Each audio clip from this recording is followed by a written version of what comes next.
जय श्री कृष्ण। राधे राधे दोस्तों, आप सभी का स्वागत है हमारे YouTube चैनल पर। आज की कथा में आप सभी श्रवण करेंगे माँ भगवती की कथा। ये कथा है एक राजा की दो बेटियों की कथा।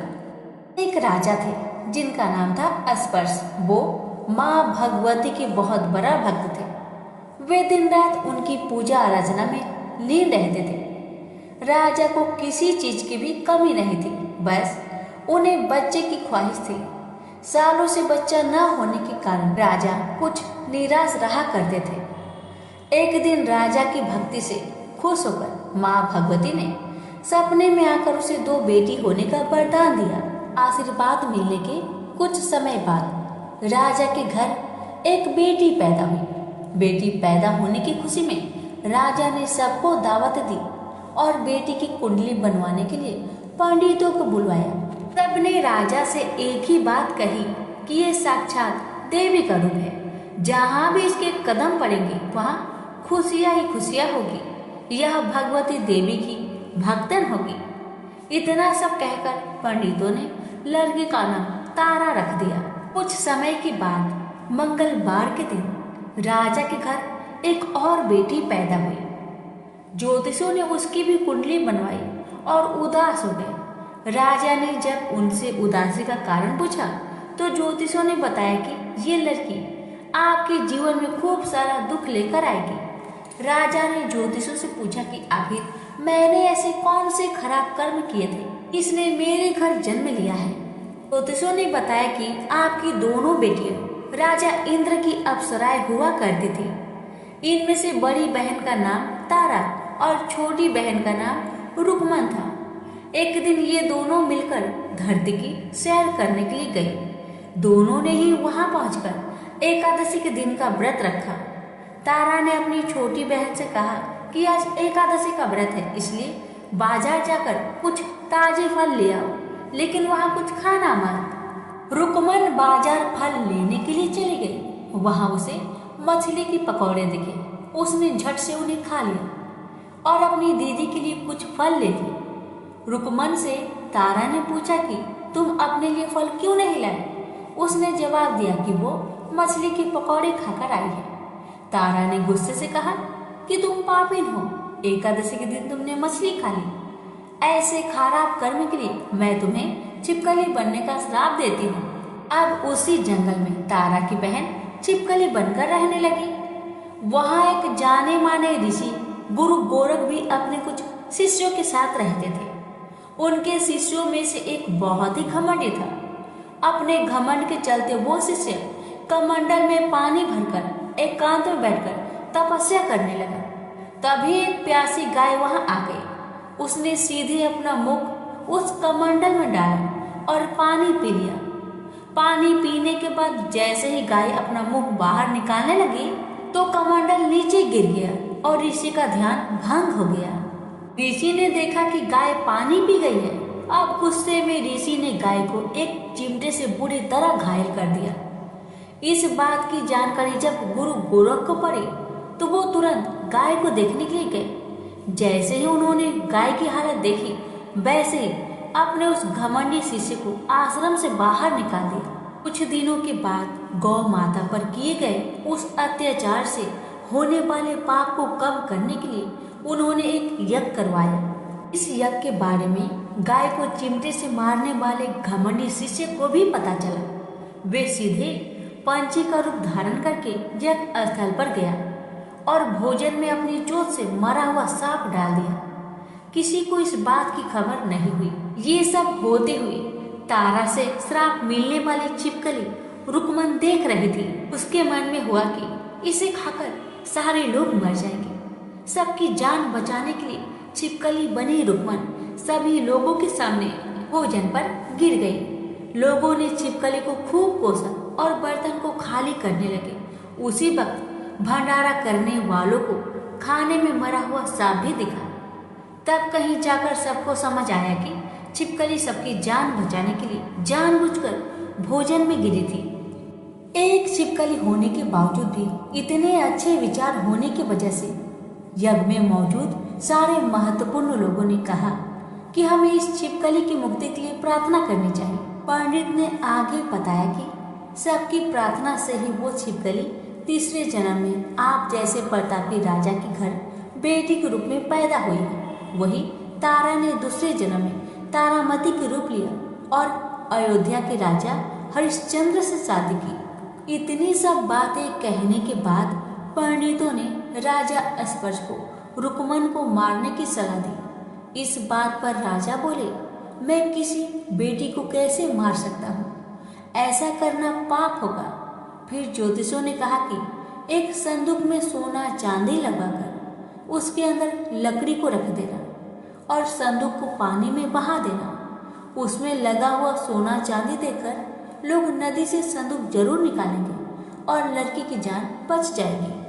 राजा ने ज्योतिषों ने जैसा बताया वैसा ही किया। नदी में सोना चांदी जरा हुआ संदूक देखकर काशी के पास ही एक भंगी ने उसे बाहर निकाला। उसके कोई बच्चे नहीं थे, इसलिए उसने संदूक के अंदर की लड़की को पालने का फैसला लिया। उसे भंगी हुआ उसकी पत्नी ने खूब प्यार से पाला और उसका नाम रुक्को रख दिया। बड़ी होते ही दोनों ने रुक्को की शादी करवा दी। रुक्को की सासू माँ तारामती और राजा हरिश्चंद्र के महल में साफ सफाई करने का काम किया करती थी। कुछ दिनों के बाद रुक्को की सासू माँ बीमार हो गई। उनकी जगह रुक्को वहाँ काम करने लगी।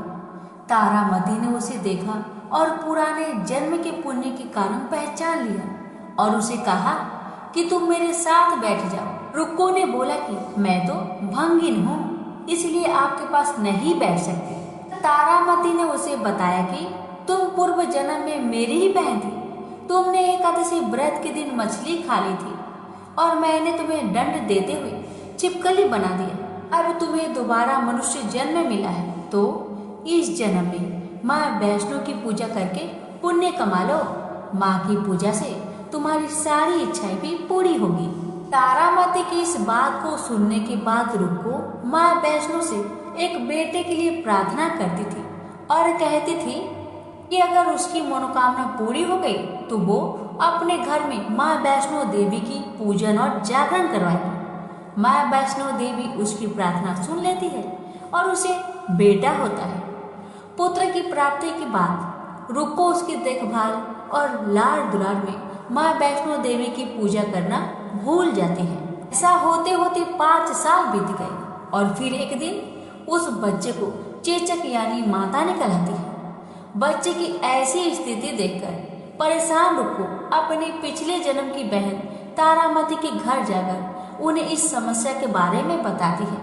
तब तारामती ने पूछा कि तुमने माँ वैष्णो देवी का पूजा अर्चना में कोई गलती तो नहीं की?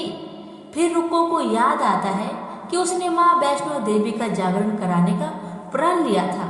ये बात याद आते ही रुक्को को काफी पछतावा हुआ और मन में माँ से कहा कि बच्चे के ठीक होते ही वो अपने घर में जागरण करवाएगी।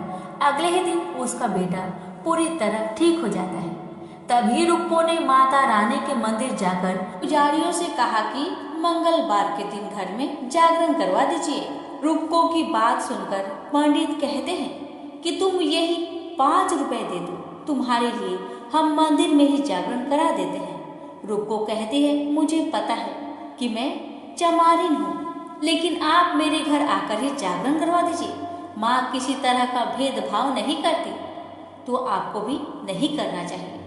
इस पर पंडितों ने विचार विमर्श करके कहा कि अगर रानी आपके जागरण में आती है तो हम तुम्हारे घर आकर जागरण करने के लिए तैयार हैं। पंडितों की बातें सुनकर रुक्को अपनी बहन रानी तारामती के पास जाती है और तारामती को सारी बात बताती है। रुक्को की बातें सुनकर तारामती जागरण में जाने के लिए तैयार हो जाती है। इस बात को बताने के लिए रुक्को जब पंडित जी के पास जाती है तब उनके बीच की बातों को सेन नामक नाई सुन लेता है।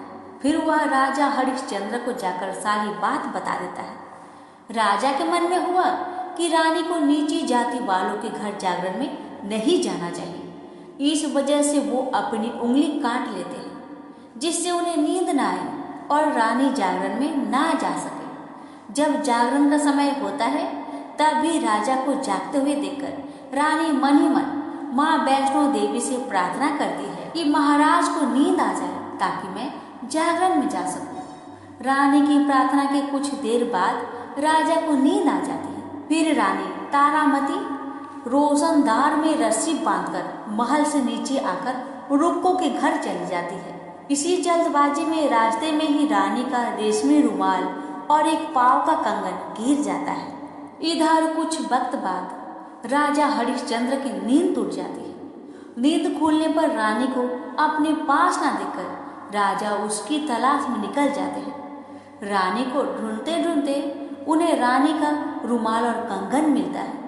रानी की चीजों को अपने साथ लेकर राजा जागरण स्थल पर पहुंचते हैं और एक जगह चुपचाप बैठकर जागरण सुनने लगते हैं। माँ वैष्णो देवी के जय जयकारे के साथ जागरण खत्म होता है और सभी को प्रसाद दिया जाता है। तब रानी अपने हिस्से के प्रसाद को झोली में डाल लेती है। रानी के ऐसा करने पर लोग उनसे पूछते हैं कि वो प्रसाद क्यों नहीं खा रही है। अगर आप प्रसाद का सेवन नहीं करती तो जागरण में आए लोग भी प्रसाद नहीं खाएंगे। तब रानी बोलती है कि वह प्रसाद राजा के लिए था, अब आप मुझे प्रसाद दीजिए। फिर अपने लिए प्रसाद लेकर रानी सबके सामने उसे खा लेती है। रानी के प्रसाद खाते ही जागरण में मौजूद सभी भक्तों ने प्रसाद को खाया। उसके बाद रानी महल के लिए निकल जाती है। तभी रास्ते में ही राजा उन्हें रोककर पूछते हैं, तुमने नीच जाति के घर की प्रसाद खाकर खुद को अपवित्र कर लिया है। तुमने मेरे लिए भी प्रसाद रखा है, अब तुम उससे मुझे भी अपवित्र करना चाहती हो। अब मैं तुम्हें कतई अपना महल नहीं ले जा सकता। यह बोलते हुए जब राजा रानी की झोली देखता है तब उन्हें प्रसाद की जगह गुलाब, चंपा जैसे अनेक फूल और कच्चा चावल व सुपारियां नजर दिखती है। इस चमत्कार को देखकर राजा हैरान हो जाते हैं। फिर राजा चुपचाप रानी को अपने साथ लेकर महल पहुंचते हैं। महारानी बिना माचिस के ही माता रानी के सामने दीप जलाकर राजा हरिश्चंद्र को और हैरान कर देती है। फिर रानी बोलती है कि माता के दर्शन करने के लिए बहुत बड़ा त्याग करना पड़ता है। इसके लिए आपको अपने बेटे रोहितास की बलि देनी होगी, तभी माँ दुर्गा आपको साक्षात दर्शन देगी। यह सुनकर राजा के मन में माँ के दर्शन की इच्छा होने लगी, जिसके लिए राजा अपने पुत्र की बलि देते हैं। बलि देने के बाद माँ दुर्गा शेर पर सवार होकर प्रकट हो जाती है। उन्हें देखकर राजा हरिश्चंद्र काफी खुश हो गए और माँ दुर्गा ने तुरंत राजा के बेटे को दोबारा जिंदा कर दिया। इस चमत्कार को देखकर राजा हरिश्चंद्र खुश हो गए। तभी राजा ने माँ की पूरी विधि विधान से पूजा करके उनसे गलतियों की माफी मांगी। माँ दुर्गा ने भी राजा को खुश रहने का आशीर्वाद दिया और अंतर्ध्यान हो गए। अब राजा ने तारा रानी से कहा कि मैं बहुत खुश हूँ कि मुझे पत्नी के रूप में आप मिली हैं। फिर राजा हरिश्चंद्र, तारा रानी और रुक्मन तीनों अपनी मनुष्य योनि से छुटकारा पाकर देवलोक में चले जाते हैं। इनसे बोलिए तारा रानी की जय हो, माता रानी की जय हो।